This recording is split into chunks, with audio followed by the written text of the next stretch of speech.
നിലമ്പൂർ തെരഞ്ഞെടുപ്പ് ചൂടിൽ തിളക്കിയാണ്. കുറച്ചു ദിവസങ്ങൾക്കുള്ളിൽ കേരളം ഉറ്റുനോക്കിക്കൊണ്ടിരിക്കുന്ന നിലമ്പൂർ ഉപതെരഞ്ഞെടുപ്പിൽ ജനങ്ങൾ വിധിയെഴുതും.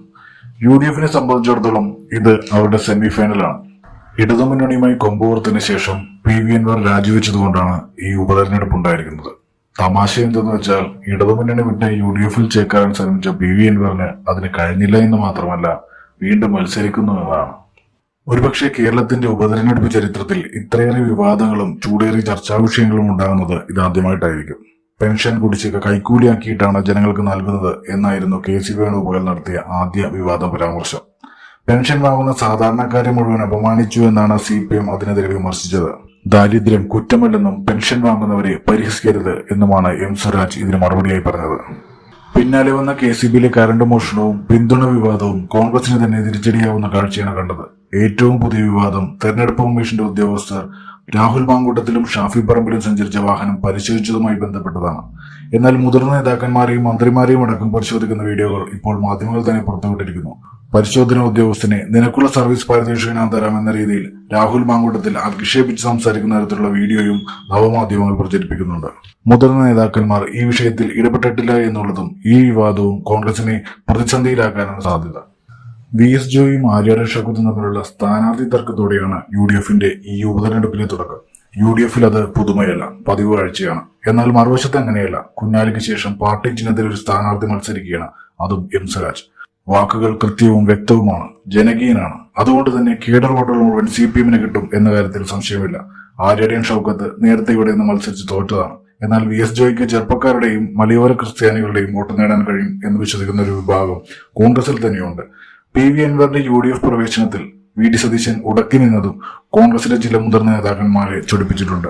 K സുധാകരനും K മുരളീധരനും അത് പ്രകടിപ്പിക്കുകയുമുണ്ടായി. സോഷ്യൽ മീഡിയയിലും M സ്വരാജിനാണ് മുൻതൂക്കം. സാഹിത്യകാരന്മാരും സാംസ്കാരിക പ്രവർത്തകരും M സ്വരാജിനു വേണ്ടി രംഗത്ത് വരുന്നതും മുതൽക്കൂട്ടാകും.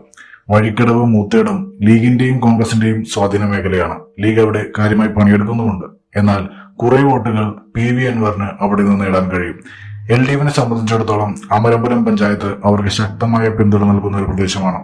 ജനകീയനായ VV പ്രകാശിനെ കഴിഞ്ഞ തവണ തോൽപ്പിക്കാൻ സഹായിച്ചത് ഈ പഞ്ചായത്താണ്. വോട്ടുപരമായി പറഞ്ഞാൽ വലിയ ഭൂരിപക്ഷത്തിൽ ജയിച്ച ചരിത്രം ഇരു മുന്നണികൾക്കുമില്ല. എന്നാൽ LDF ആത്മവിശ്വാസം പ്രകടിപ്പിക്കുമ്പോഴും നേരിയ ഭൂരിപക്ഷത്തിൽ ജയിക്കുമെന്നൊക്കെയാണ് UDF-ൽ K മുരളീധരൻ പറയുന്നത്. മലയോര കർഷകരുടെ പ്രശ്നങ്ങളും വന്യജീവി ആക്രമണവും പ്രധാന പ്രശ്നങ്ങളായി കൊണ്ടുവരാൻ കോൺഗ്രസിന് കഴിഞ്ഞിട്ടില്ല. PV അൻവർ ചെറുതായി പറയുന്നുണ്ടെങ്കിലും അത് വേണ്ട വിധത്തിൽ ഉയർന്നു കേൾക്കുന്നുമില്ല. പക്ഷേ വന്യജീവി ആക്രമണത്തിന്റെയും അവയുടെ എണ്ണം വർദ്ധിപ്പിക്കുന്നതിന്റെയും പശ്ചാത്തലത്തിൽ മുഖ്യമന്ത്രി നിയന്ത്രിതമായ വേട്ട അനുവദിക്കണമെന്ന് കേന്ദ്രത്തോട് ആവശ്യപ്പെട്ടത് അവിടുത്തെ ജനങ്ങളെ സ്വാധീനിക്കാൻ സാധ്യതയുണ്ട്.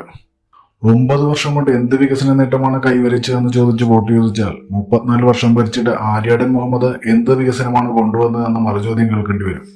നീതി ആയോഗിന്റെ ആരോഗ്യ സൂചികയിൽ 1-ാം സ്ഥാനം നേടിയതും 2022-ൽ സുസ്ഥിര വികസന സൂചികയിൽ 1-ാം സ്ഥാനത്തെത്തിയതും 2023-ൽ ദാരിദ്ര്യം കുറഞ്ഞ സംസ്ഥാനമായതും പബ്ലിക് അഫയേഴ്സ് സെന്റർ പ്രസിദ്ധീകരിച്ച മികച്ച പഠനം നടത്തുന്നതിൽ 1-ാം സ്ഥാനം നേടിയതുമെല്ലാം പറഞ്ഞ് LDF വോട്ട് ചോദിക്കുമ്പോൾ കോൺഗ്രസ് വിവാദങ്ങളിലും ഗ്രൂപ്പുകൾക്കിടയിലെ ഭിന്നതയിലും കുടുങ്ങിക്കിടക്കുകയാണ്. PV അൻവർ വരുത്തിവെച്ച ഇലക്ഷനായതുകൊണ്ട് തന്നെ അൻവറിന്റെ വോട്ട് ബാങ്കിൽ കാര്യമായ വർധനവുണ്ടാവാൻ സാധ്യതയില്ല. BJP-യുടെ സ്ഥാനാർത്ഥി ഒരു നനഞ്ഞുമടക്കമാണ്. തങ്ങൾക്ക് ഈ തെരഞ്ഞെടുപ്പിൽ വലിയ റോളില്ല എന്ന് BJP തന്നെ അത് പറഞ്ഞിട്ടുമുണ്ട്. പഴയ പ്രശ്നങ്ങളുടെ ലൂപ്പിൽ കിടക്കുന്ന UDF ഇത്തവണയും തങ്ങളുടെ സീൻ മാറ്റാൻ പോകുന്നില്ല. അടിസ്ഥാന സൗകര്യങ്ങളുടെ വികസനവും ക്ഷേമ പെൻഷനും M സ്വരാജ് എന്ന യുവനേതാവിന്റെ വ്യക്തിപ്രഭാവവും വോട്ടായി മാറുകയാണെങ്കിൽ തെരഞ്ഞെടുപ്പ് വിജയം LDF-നെ പിന്തുണക്കാനാണ് സാധ്യത.